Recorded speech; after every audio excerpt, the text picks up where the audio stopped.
우리 하나님 말씀 우리 함께 봅니다. 고린도전서 12장 8절로부터 11절까지 말씀입니다.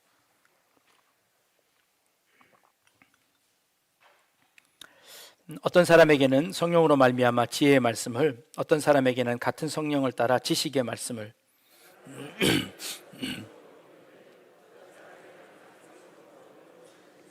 어떤 사람에게는 능력 행함을, 어떤 사람에게는 예언함을, 어떤 사람에게는 영들 분별함을, 다른 사람에게는 각종 방언 말함을, 어떤 사람에게는 방언들 통역함을 주시나니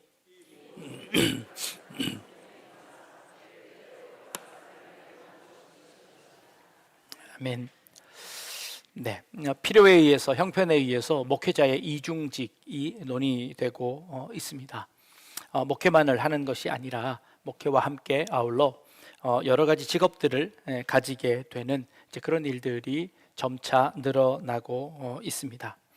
우리 교회 잠깐 출석하셨다가 지금은 이제 개척을 하신 한 분이 계신데요.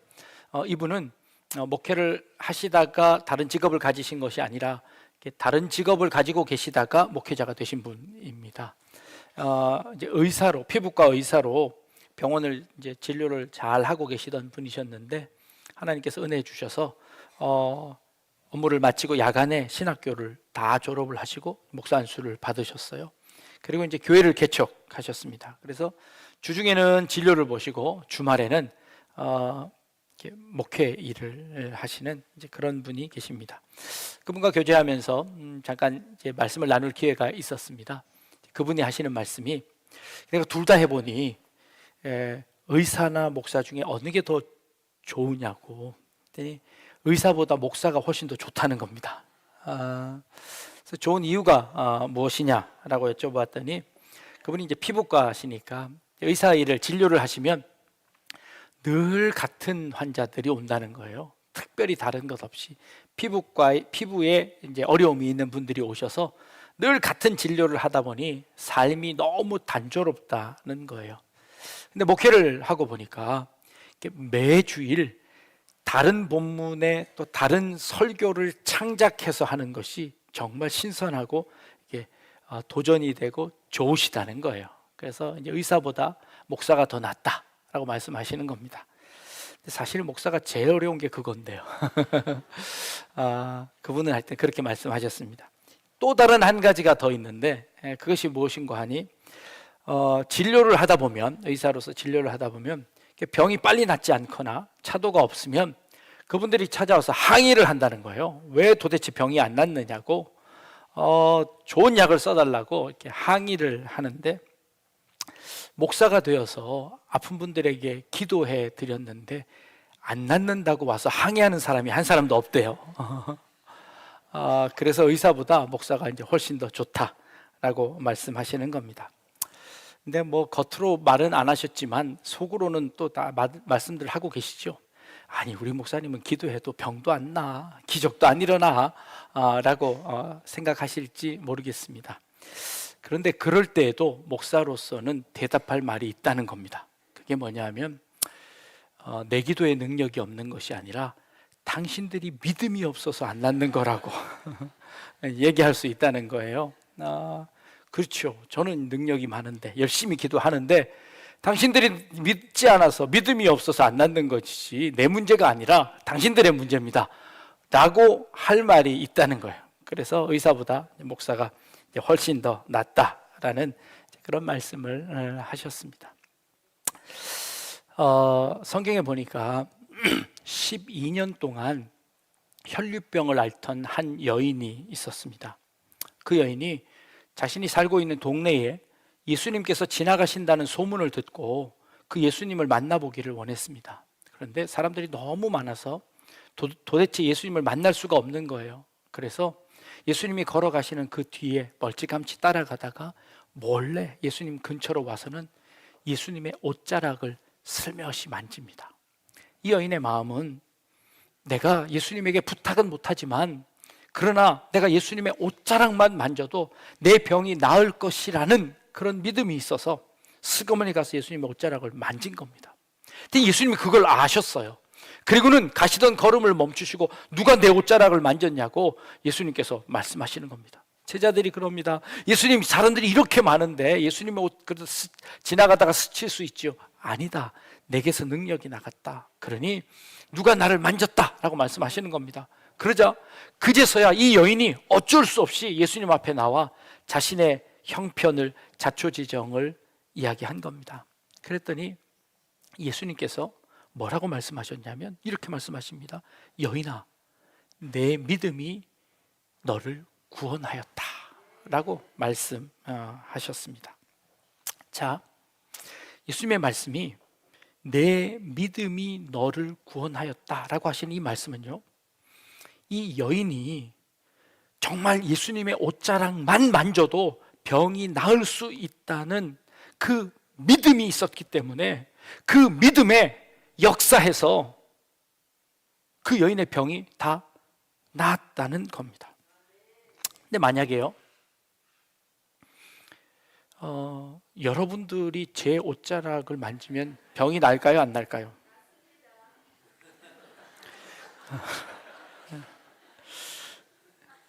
안 낫는 사람은 믿음이 없는 사람이죠. 그죠? 제 문제가 아니라 믿음이 문제 아닌가요?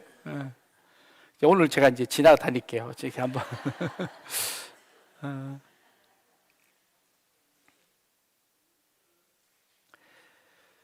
예수님에게 능력이 있는 걸까요?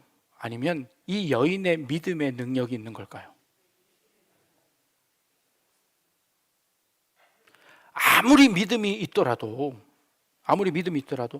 예수님을 안 만지고 다른 사람을 만지면 능력이 나타났을까요? 예수님이 이어서 능력이 나타났지 다른 사람 만나서는 능력이 안 나타나는 것 아닙니까? 아니 그러면 그 많은 사람들 중에 어떤 믿음 없는 사람이 이거 될까 말까 고민하면서 예수님 옷자락을 만지면 예수님의 옷자락에 저 사람은 능력이 있다고 하는데 나한테도 능력이 나타날까 생각하고 긴가민가 하면서 에이 뭐 손해봐도 나한테 손해보는 거 없는데, 그리고 옷자락을 딱 만졌습니다. 그 사람에게는 믿음의 능력이 나타났을까요? 안 나타났을까요? 뭐의 능력이 있는 걸까요? 이 둘이 합쳐져야 되는 걸까요? 그럼 어느 쪽 힘이 더 많은 영향력을 미치는 걸까요? 성도님들이 목사에게 잘 묻지 않습니다. 일단 물어보면 믿음이 없는 거죠. 그죠? 의심하면 약발이 떨어지는 겁니다. 그러니까 안 믿고 그냥 믿음으로 이게 될 줄로 믿습니다 하고 이게 탁 만져야 되는 거지, 그거 의심하는 순간 믿음이 사라지는 거죠. 무조건 믿어야 되는 걸까요?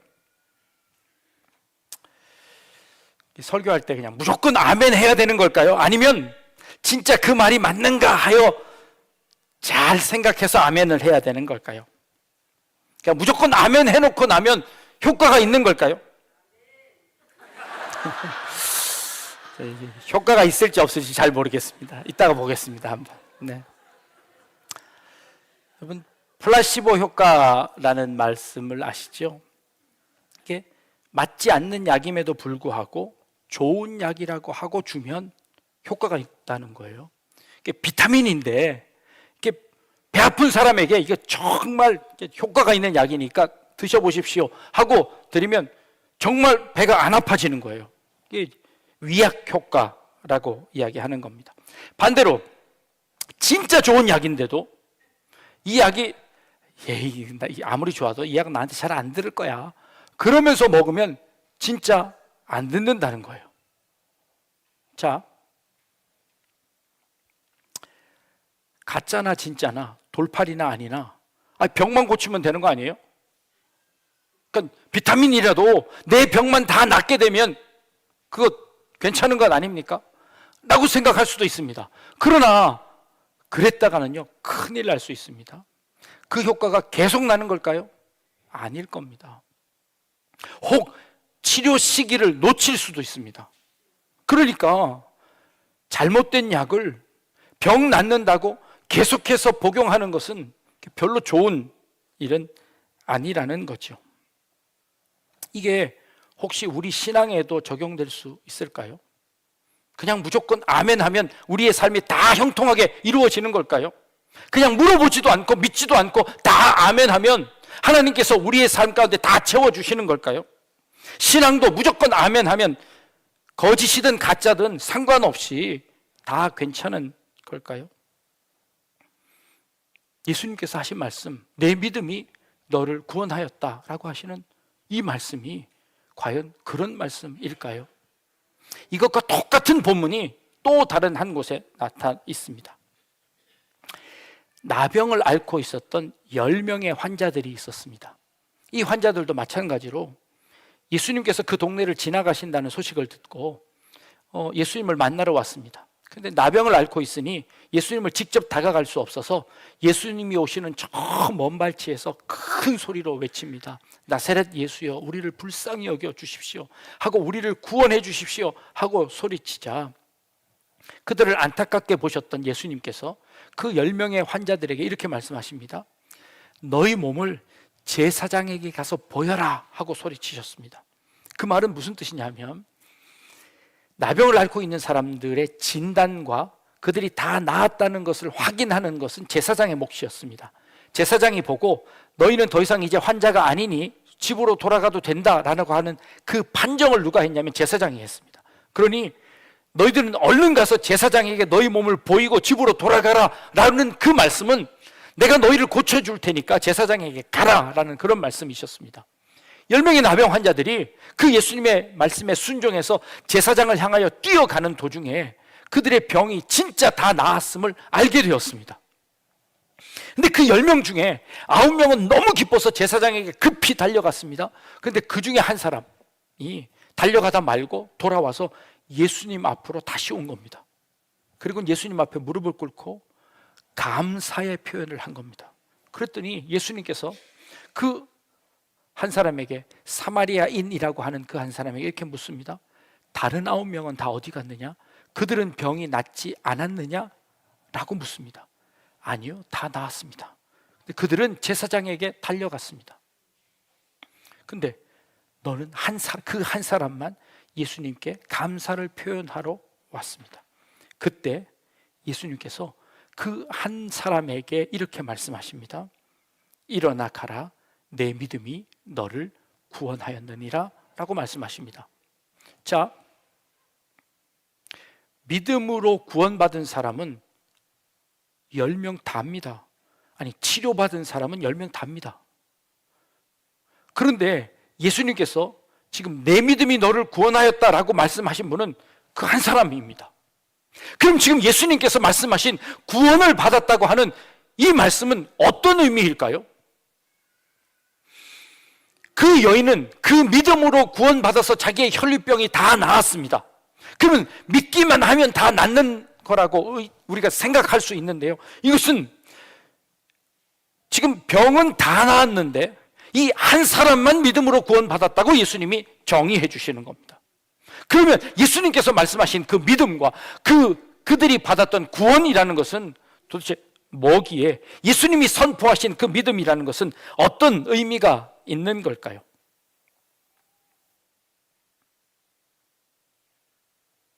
오늘 우리가 읽은 본문 가운데, 우리 같은 본문을 지난주도 보았습니다만 오늘 우리가 읽은 본문 중에 9절 말씀을 집중해서 보려고 합니다. 다른 사람에게는 같은 성령으로 믿음을, 어떤 사람에게는 한 성령으로 병 고치는 은사를 이라고 주셨다고 말씀하고 계십니다. 믿음은 은사인가요?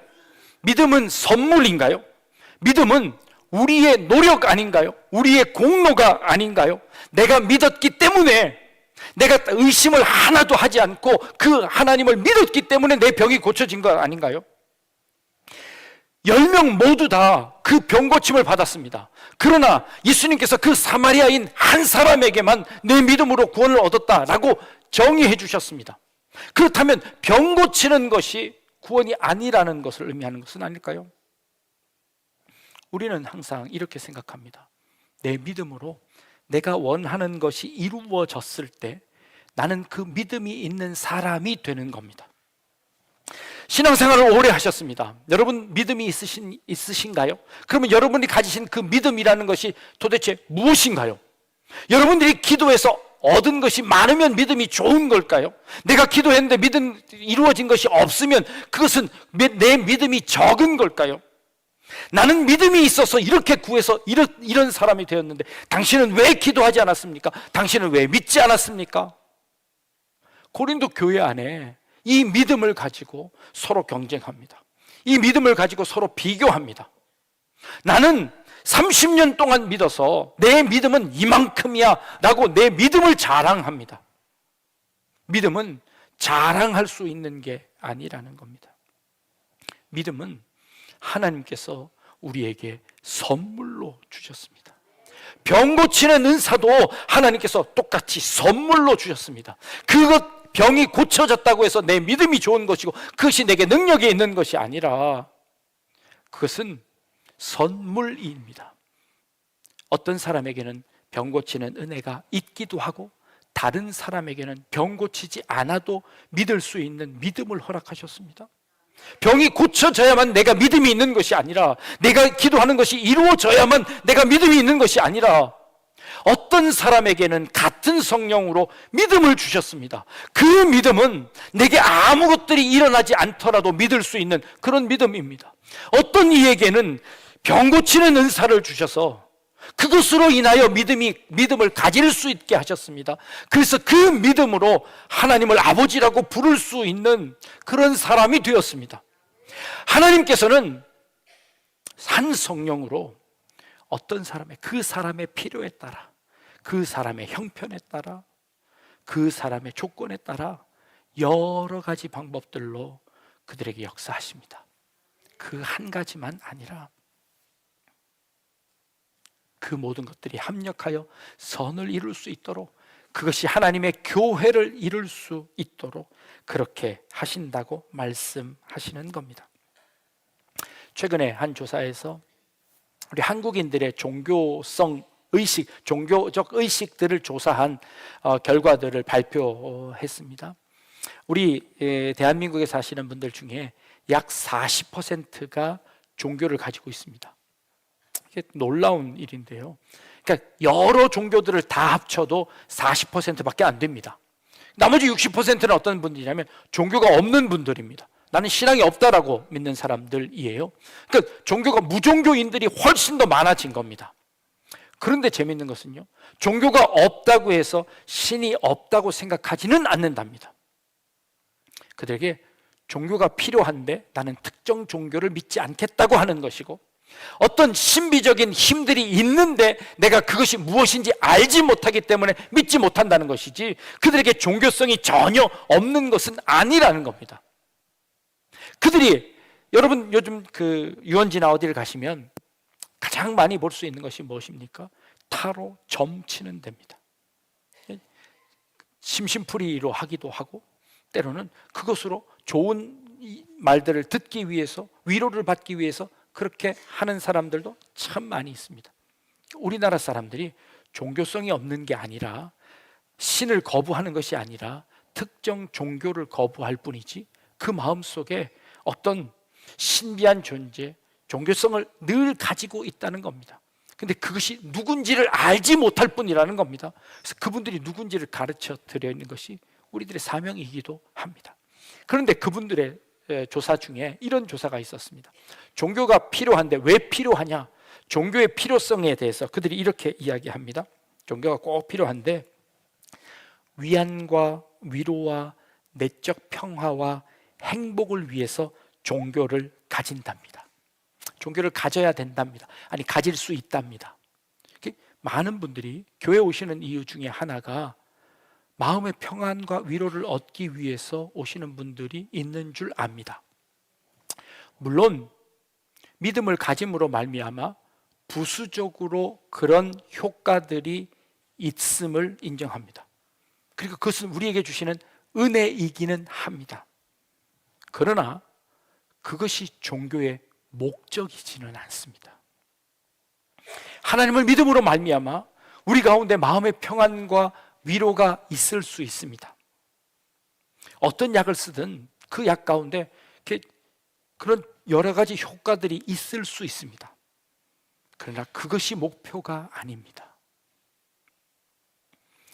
우리에게 믿음을 주시는 이유는 그 믿음으로 말미암아 하나님이 온전히 우리의 구세주, 온전히 이 온 우주 만물을 창조하신 하나님이시라는 것을 믿는 믿음입니다.